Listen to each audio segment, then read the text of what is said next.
I am delighted to be joined by Kate Ferdinand on our podcast. Kate is 31. She was a TOWIE star and a business sports manager. She wrote a brilliant book called Fitter, Happier, Healthier. She's the host of the very successful Blended podcast. She's also married to Rio Ferdinand, has 3 stepchildren, and we'll talk about that word step, Lorenz, Tate and Tia, and she's the mother of her son, Cree. So welcome, Kate, and thank you for joining me. And actually, can I be a bit therapist and ask you what your childhood was like, right? And how is your childhood sort of informing your parenting now when you have all these children? Thank you so much for having me, by the way. Oh, I'm a bit nervous. Is this a real therapy session, Julia? Yeah. Okay. Well, I think my childhood has shaped me so much. That's I'm interesting. an only child. I grew up living with my mum. My mum and dad broke up when I was around 3-ish.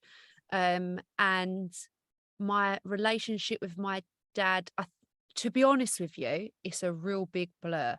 A lot of my childhood, I couldn't tell you certain things. I just don't remember. I think I've blocked some of it out. So I did see my dad for a period of time, and then it became rocky. You know, there was lots of problems with the courts, my mum and my dad, and Gosh. I didn't then see my dad for certain periods, and I ended up, having those daddy issues. I think, like, I felt like at the time maybe he didn't love me, and I really felt his absence. And my relationship with my mum when I became a teenager was very turbulent, to say the least. And yeah, I often felt, I don't think it was true, I think I was very loved, but I often didn't feel loved, and I felt quite alone. Yeah, I mean, it's so interesting. I mean, first of all, I have a problem with saying only child, as if only isn't enough. Yeah.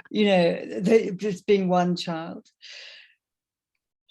And, what we know from the research, and actually what you're describing from your experience, is it isn't when parents get divorced that children suffer, but it's when they have conflict in their divorce that children suffer.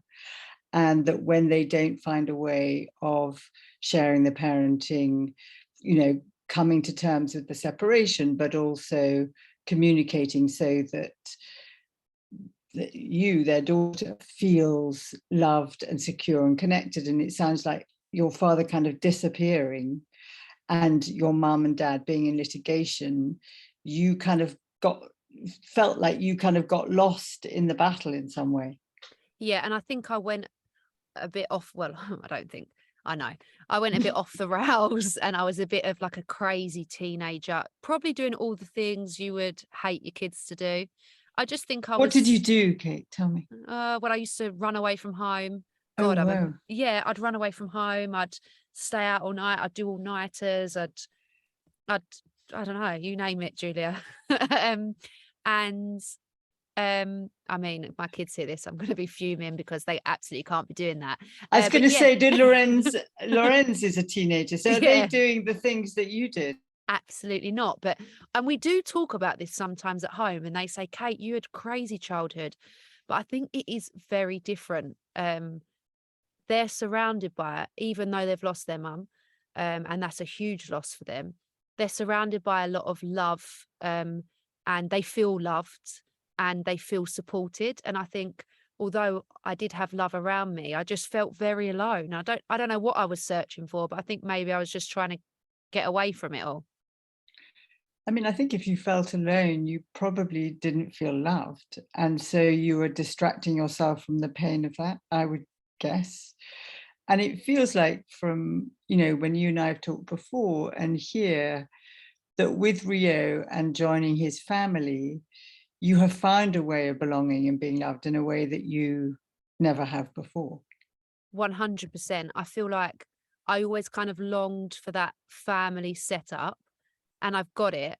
But although I feel loved and I love my family, I've also kind of fallen into being a stepmom where I also sometimes feel that it's not my family. although Yeah. I know it is, I have this kind of like, demon on my shoulder every now and then. I still feel like it's not my family because I'm not their mum. Does that So make what sense? is, yeah, so if you're thinking about what is your greatest challenge that you're facing, you've had to overcome, is it finding a way of legitimizing yourself as a mum to these three children who aren't biologically yours, and that you can kind of feel, I don't know if this is the sort of ghost of Rebecca delegitimizing you, telling you you're not a mum, that you're a fake or you're not good enough. Yeah, I think that would be one of the things. But I think that um there's probably a few actually. Um it's my own insecurities, I think, that sorry, let me just think, that make me feel like that. I don't think it's often anyone else. It's me. I know my children love me. I know they see me as part of the family.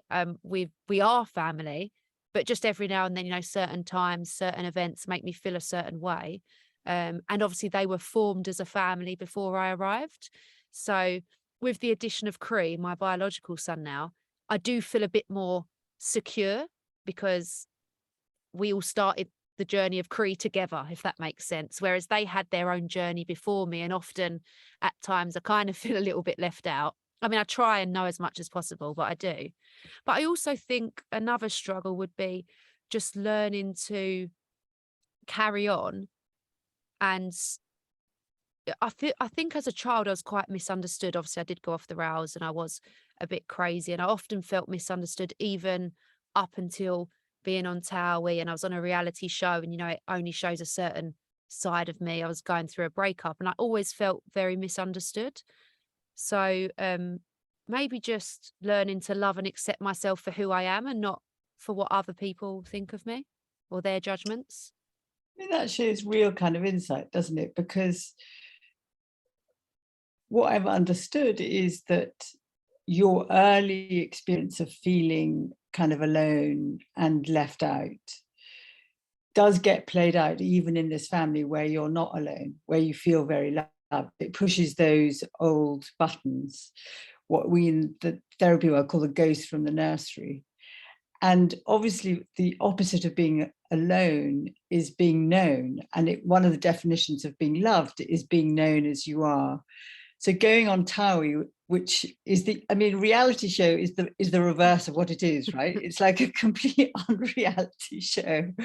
And but that also pushed those buttons, didn't it? That people were projecting onto you all sorts of things about how you looked, or what was shown, what was edited out of what was going on for the program. So that would have turned the volume up of you as you know yourself don't exist. But it does feel like, as you're talking to me, and you've talked on your fantastic podcast Blended, that I do want to know more about, that you are discovering these sort of true versions of yourself as you are letting people see these truer versions of yourself.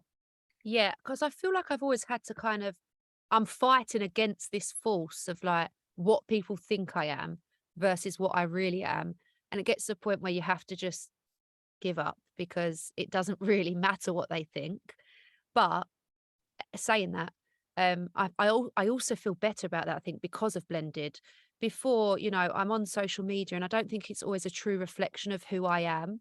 A lot of my life is my children. I don't share them for like privacy reasons. And I don't feel like I get to be the real me. And the situation that I come into with Rio, and obviously being a stepmom to three children that have lost their mum, um, you can't really just talk about that every day on social media. Like you can't, it's not fair on the children. So I kind of felt stuck, like I was battling something and going through it, but I was scared to share it and scared to speak about it. And then when that was happening, I obviously didn't meet anyone in a similar situation and I was struggling, but I couldn't show that through like my socials or anything, that I was doing.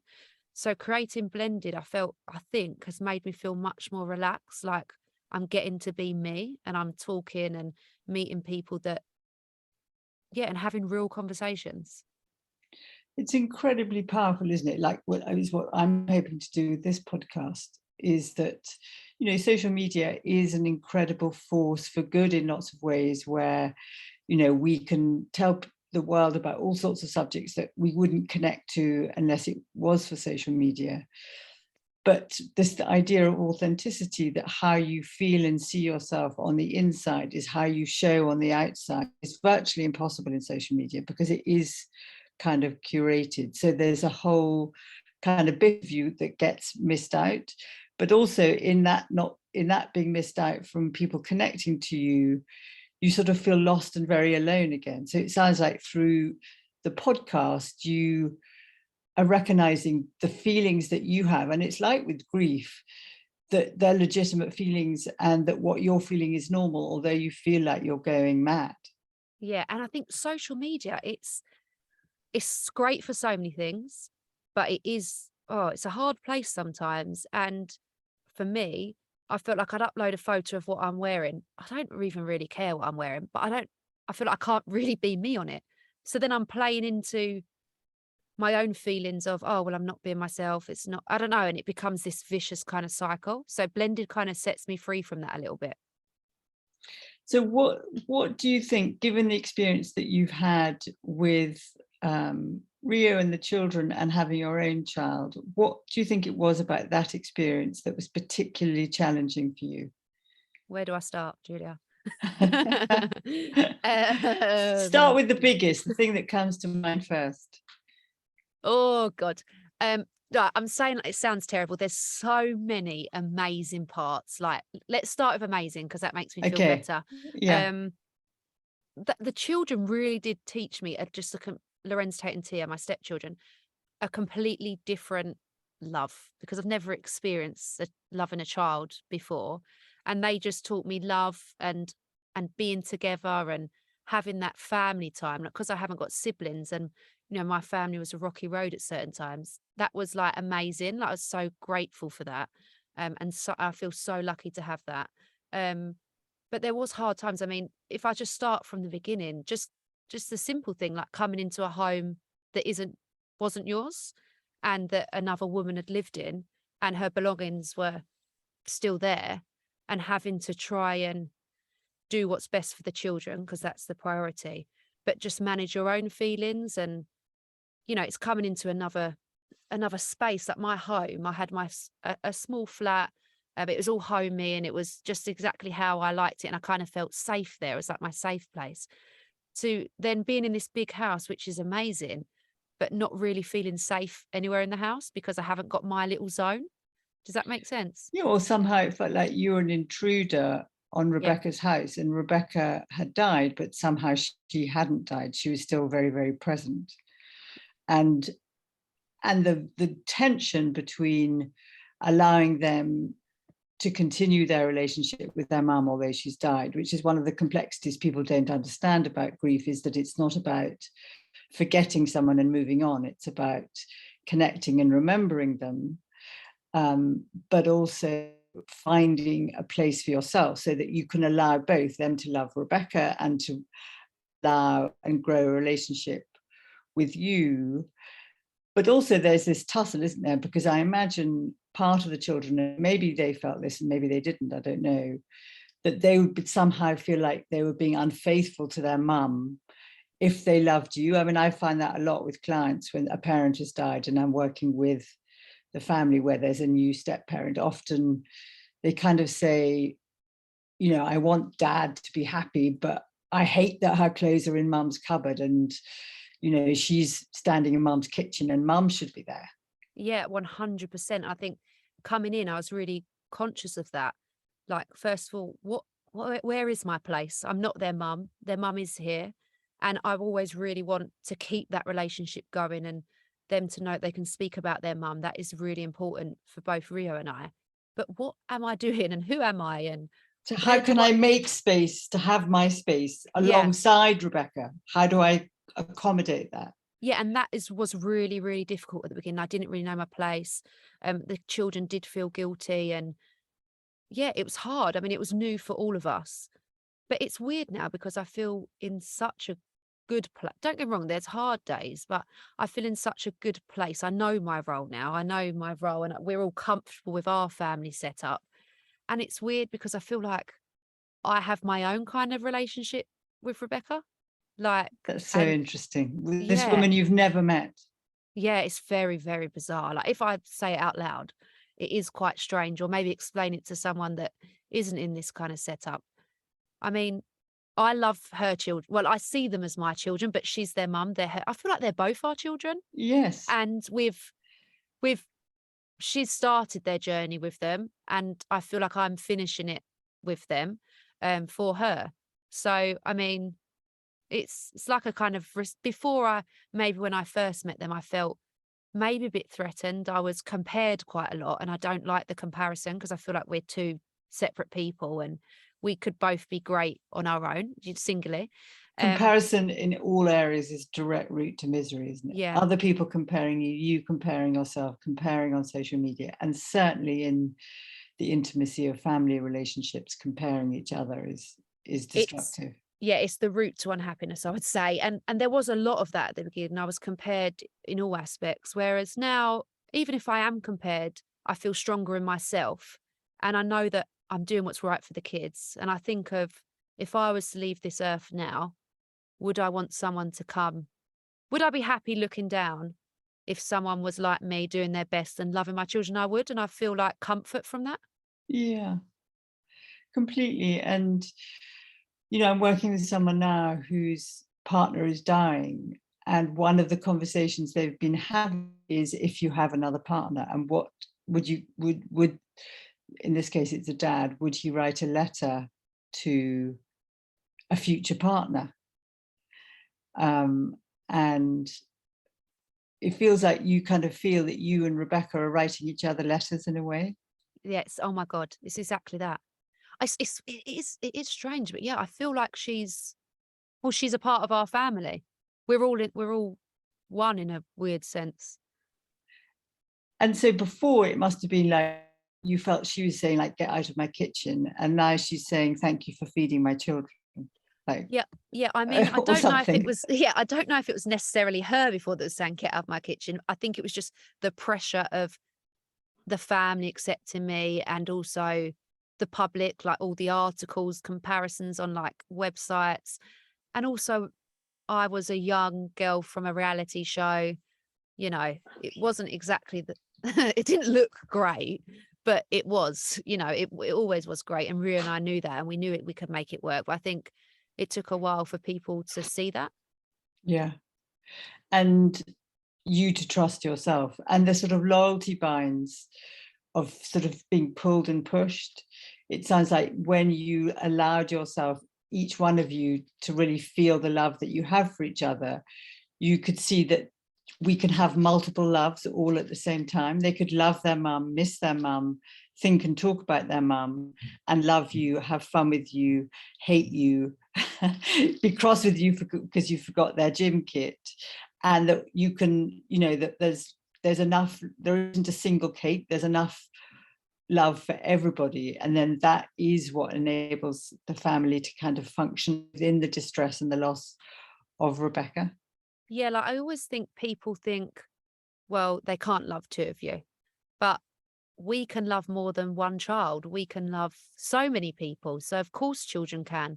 But I mean, I think sometimes it's other people's judgments on children as well, because yeah, it works. Like I think, funny, yeah, I interrupted you. don't worry, you go.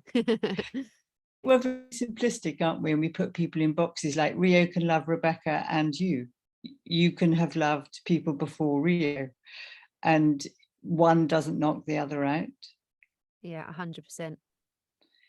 What has helped you, do you think? Talking, I'd say, going for walks. I'm a great believer in communication. So I think the more it bottles up and the more you keep it in, the more you kind of explode. So just talking and speaking to people in similar situations, being open with the children about all of our emotions where we can and how we feel. And, so that, I don't know, the more open you are, the more you can understand where people are at and where the kids are at, and, what little things might trigger them and what little things might trigger me, and just understanding each other more. It feels like you're doing the opposite of what you experienced? Like, so there wasn't much communication, so you felt quite alone and not known and didn't know what was going on, and that you're using that as a kind of engine. Not against your parents, because obviously you kind of uh, know that they loved you in the best way they could, given who they were and what they knew. And actually, we understand a great deal more now. But that you kind of recognize that communication in a family is the key.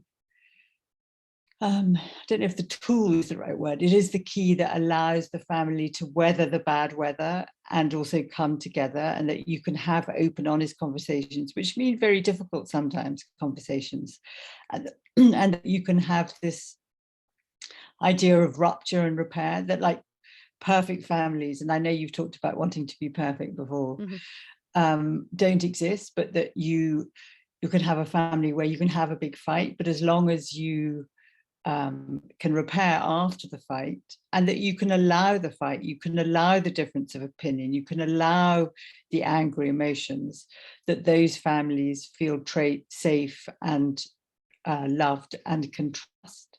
Yeah, 100%. I think they say you either go in the way that your parent in the way your parents did, or kind of go away from it. And yeah, that's exactly it. Like, I know I'm probably think my mum wasn't aware all the time of how I was feeling. And I wouldn't really now, because of that, especially, I would never want my children to feel like that. I always want them to feel heard and understood. And if they don't agree with me, then it's fine, because that's what happens. But it's not the end of the world. And we can still have different opinions and think differently, but love each other and be together, kind of thing.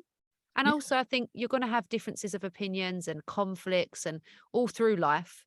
So I just think it's important that, we teach our children that in the home first, and they understand, so that they can carry it with them through their life. So are you dropping the perfection thing a bit? Listen, Julia, I do try. I try to. I'm a work in progress. Um, I'm trying to drop it. I'm much better. I know I can't do everything, and I know everything can't be perfect. Whereas before, I thought I could do everything, and I thought it all could be perfect.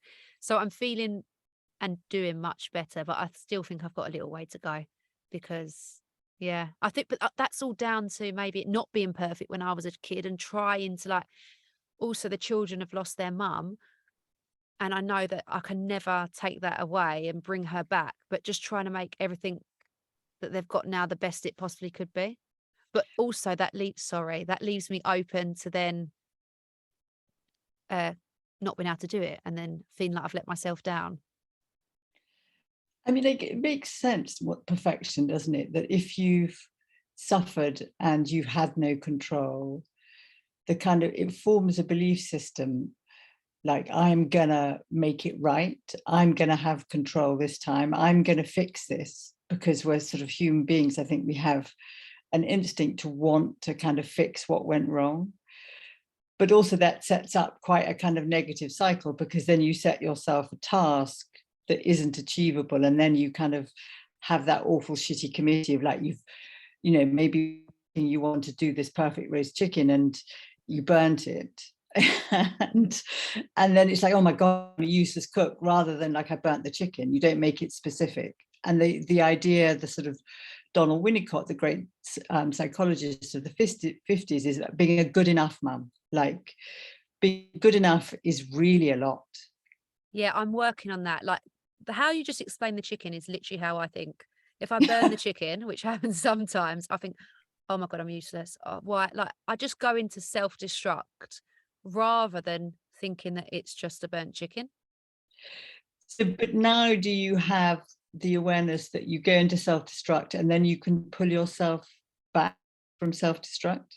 Yeah, like, I feel like I'm very self-aware. So although I'm sometimes doing that, I'm aware that I'm doing it. And then Which is a big step. yeah, and then I will stop. Like, but I haven't got to the point yet where I don't do it. But I think the more you stop, then we're habit forming beings, then you're more likely to stop, because you'll kind of do it quicker. you know, like my husband and I, we've been married like 42 years and we fight, but now because we know what we fight about, we only have about we have three things that we fight about probably. And now we kind of fast track it, you know? Rather than the fight going on for hours. You're like, okay, it's that tick, that's that tick, and you kind of get through it. Yeah, that's funny. What do you think has helped you navigate all of this? Rio, the public persona, developing your own work and your own identity, being a mum in every kind of domain. What are the things that you've called on that have helped you, or the people? Rio. So I feel like since I've been with Rio, I've really calmed down. I used to be quite erratic before. And he's just, well, I think it's love, isn't it? He loves me for who I am. God, I feel a bit emotional. He loves me for Oh, who I am. So I get to thrive then, I suppose, as myself, don't I? And it's yeah. no longer bloody hell, why am I crying? Um, Oh, it's it's so no longer moving. like having to, keep up with who everyone wants me to be because I feel loved because maybe at certain times I didn't feel like that before. Yeah. Sorry. And that love is so curative, Yeah, that it's amazing. that he loves you, not for a particular part of you or your fabulous boobs, which they are, Thank you. or your or any of the things you might kind of see, but for all of you, and then you feel fully loved. And maybe that's the first time you've ever felt fully loved and felt safe being who you are. I think so. And I think also I feel like I'm much more than what I look like. And often in my life, people take me on just what I look like rather than who I am. I feel like that's been like that for a lot of my life. So yeah, I think it's the comfort of being loved fully and feeling loved. And that's given you confidence, doesn't it? Mm, sorry. That's right. The being fully loved and then people kind of judging you from the outside, that's such a kind of 21st century dynamic, but also kind of crazy making, isn't it? Sort of people feeling they know you and not knowing you, and you knowing yourself, and then getting influenced by how they see you. And but it sounds like Rio just knew you. Yeah, he did. And also I'm at comfort with that now because maybe before when I wasn't happy in myself and, having more issues, those comments and people's opinions really affected me. Whereas now I feel I've got Rio and the children and I'm loved and we're in a good place. And I feel good about myself that the opinions don't get to me as much because we're secure. Yeah. Whereas in those early days, when, I was finding my feet as a stepmom and we were all just becoming a new family and we didn't really know what we're doing and bits were going wrong, those opinions got to me because we didn't quite have it sorted and we didn't know if it was going to work. Whereas now I feel that I can ignore a lot of that. I mean, that's so powerful and wonderful to hear. And part of, I guess, you recognizing that you've changed because you've been loved is recognizing that you, in giving love to Rio, that he receives it. You give it your love to the children, they receive it, that you feel of worth because of the love that you give. It's not just one way. Yeah. Oh gosh, it's all very emotional, Julie. You've got me crying. You've got me in my feelings. I don't know what to say. um, what else was I going to say? I guess one of the kind of big things that you're showing me is how we change, over time. And that when we allow difficult things to influence us, pain is the agent of change. It's like you said, it was so difficult when you first went into the house, but now you feel really secure. You didn't shut down and back out. You kind of went through the weather of it and have allowed the circumstances to change you and then you to change and influence your whole family. Yeah, I mean, there is that saying, I don't know, nothing good comes easy. And I do feel like it wouldn't feel this great and this good if it come this easy. And it was hard. But when I look back at my life and my journey so far, a lot of the really difficult things I've been through have shaped me into who I am now. And I'm grateful for those experiences. I feel like it's made me wiser. It's opened my heart more. It's opened everything more. Just to, I mean, I do think I am a completely different person. If you just rewind even like 5 years before I met Rio, I just feel worlds apart. But I think I've gone through so much in such a short period that, yeah, I've changed, but for the better. What have you learned, do you think, from all this change and roller coaster you've been in? What have I learned? To be myself, I suppose. To not um, listen to what other people think. Don't let that change who you are or influence you too much, because if you've got a good heart and you're doing things the right way, people may not see it, but that doesn't matter, because as long as you and the people closest to you that know you know, that's all that matters. Love is so powerful. Oh my gosh, like it's healing, isn't it, for everyone?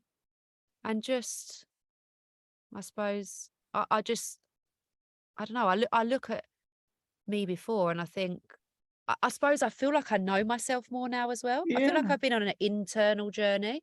Like yeah.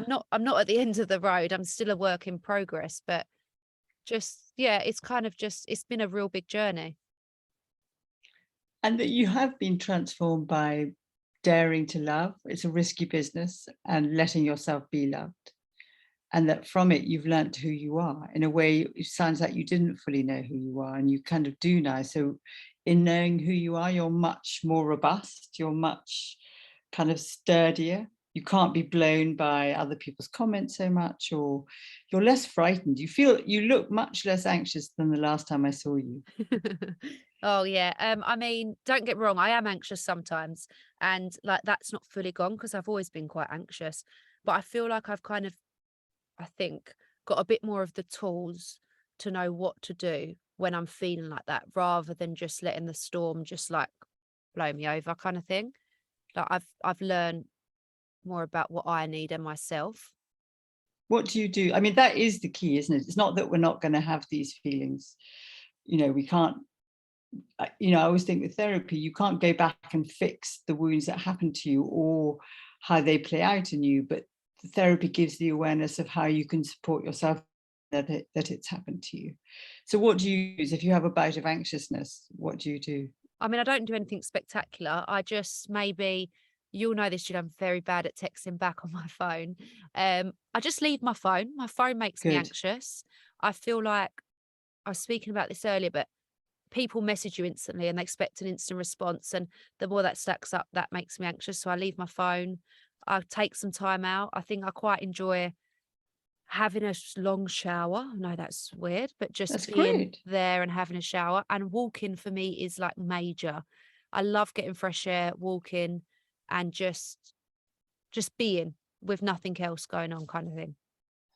I'm just going to cough. Sorry. Can I put the aircon on? Sorry, I'm getting flustered. Um, Walking is such good therapy. I mean, you're completely right. You've got such good instincts, Kate, that walking is amazingly therapeutic. Being outside, being in the air, moving your body, shifting your body while you're kind of processing something, the movement shifts your thoughts. And you'll go out feeling kind of tight and anxious, but also the movement reduces the cortisol so that you feel better. And by being in nature, you generally feel better.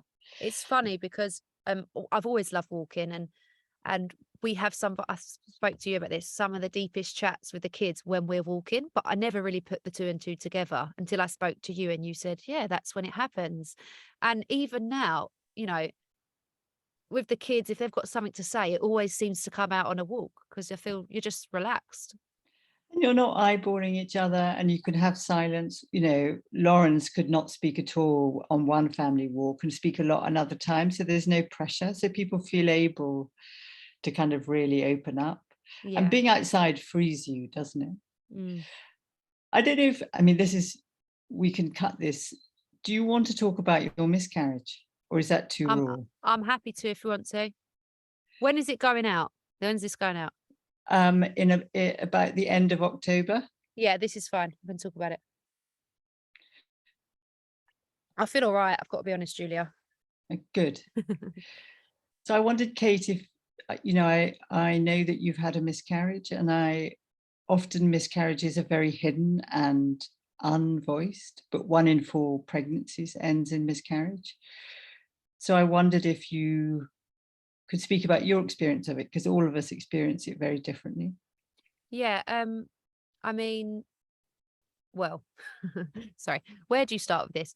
I think I was really obviously I kind of had a feeling that it might happen, but I'm a bit of I'm a massive worrier, not a bit of a worrier, and I do worry about lots of things on a daily basis. I overthink everything, so I thought it was just another. I couldn't, you know, differentiate from if I was overthinking or if it was actually happening, but some of my symptoms did slow down a little bit, so really I kind of knew, but I pushed it to the back of my head, I suppose.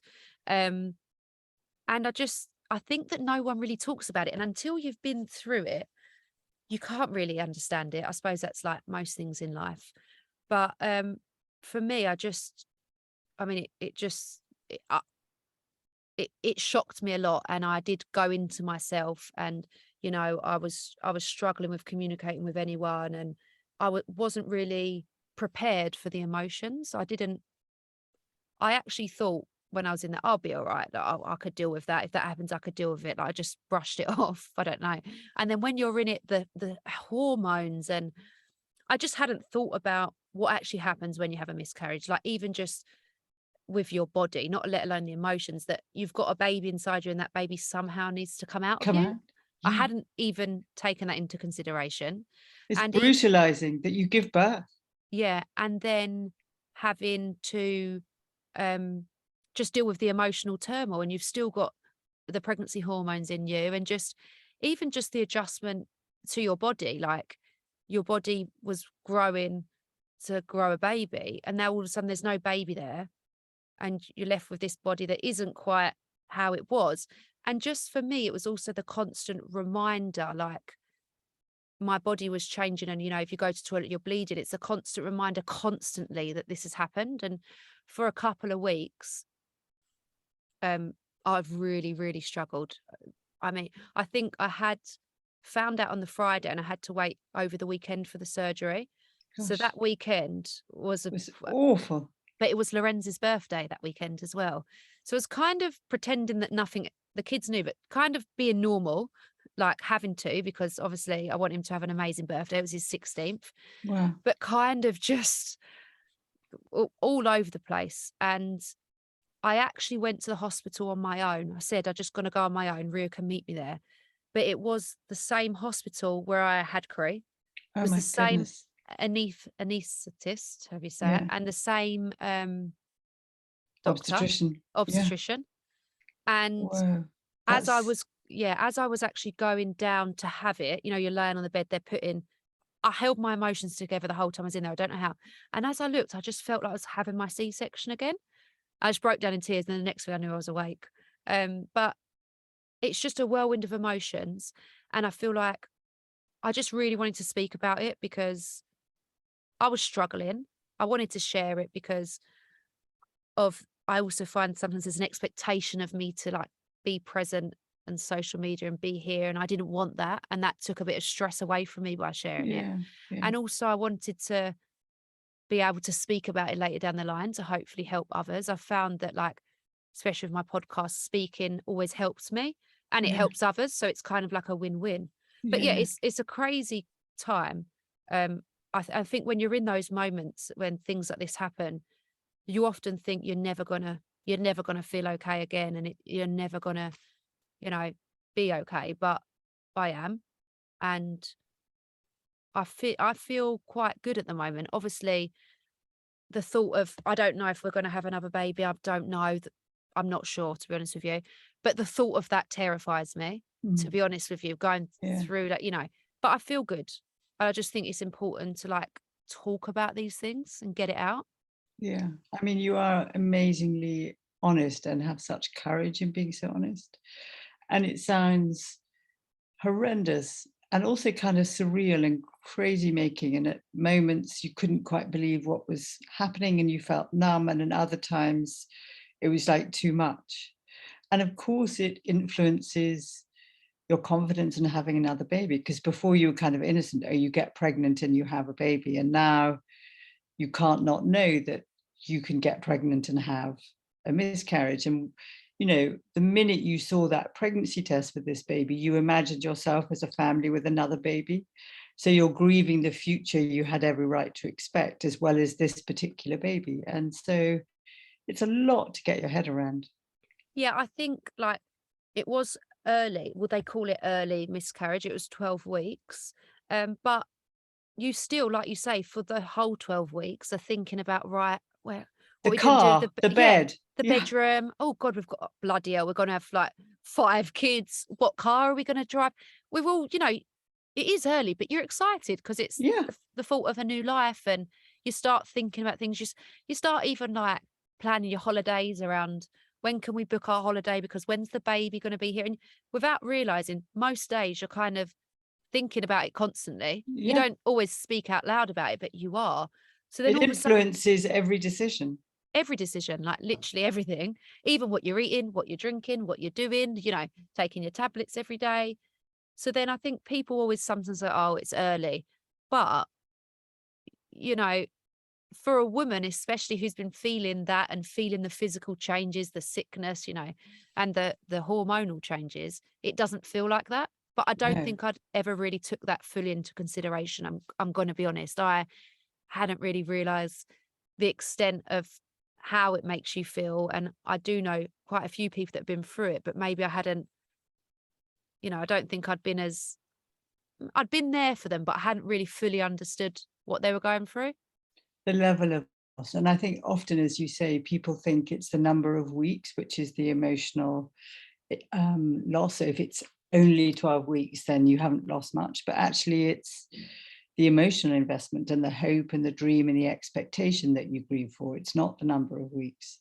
Yeah. And it feels to me like you're still grieving and you've grieved and you're doing really well considering what you've been through.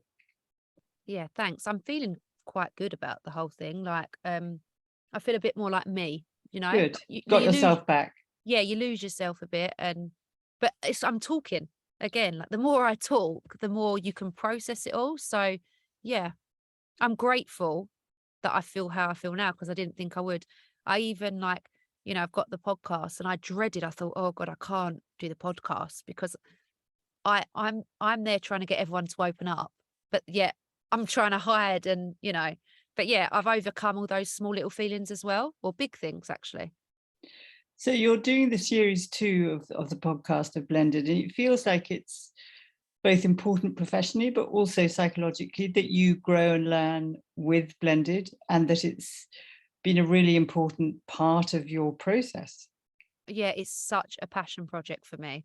Um, it is literally like therapy, um, and it helps other people. So I mean, it's amazing. Sometimes it can get a bit deep and it can feel a bit emotionally draining when the subjects are quite close to home or, people have had really big losses. But I'm just so grateful that I get to meet with these people and I learn stuff from people all the time, and just experience other people's journeys and help people in the process. So It's a I'm real great. win-win. Yeah. Yeah. And I'm grateful for the platform to be able to do it.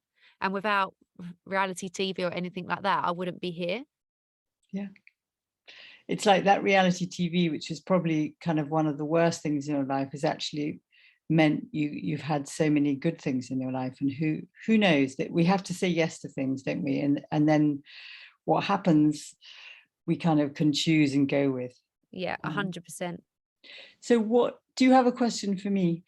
Oh, do I have a question for you? Oh, I don't know what, I need to think. Hang on a minute. I can't think of one. I'm enjoying you asking me questions, Julia. Did have to ask me one. Are you okay? I'm good. I I'm excited by doing this podcast. I mean, I think it'll take a while to build up because I haven't got such a public profile as you, but I do think these are important conversations. I love what you do, your books and everything you do. And I think you are, I've said it to you before, like so inspiring, so wise. I love talking to you because I feel like when I talk to you, you help me understand myself a little bit more because I feel like you analyze me and then help me understand myself. So I think what you're doing's going to be great and it's going to help so many people. That means a lot to me, Kate. Thank you. And also let me add, you've helped our family. Since Julia's been on our podcast, she probably wishes I didn't have her number because every now and then I just text her, help, what do I do? Can you help with this? Can you help with this? So yeah, we've formed quite a friendship, I suppose. We have got a friendship and it's a very meaningful one. And I really appreciate you joining me today, and good luck with the second series of Blended. And thank you very much. Thank you so much for having me and good luck with your podcast. Thank you. How was that? They're clapping. I've just looked and said, how was that? Was that all right? Yeah, that was really good. Was Good. that okay for you?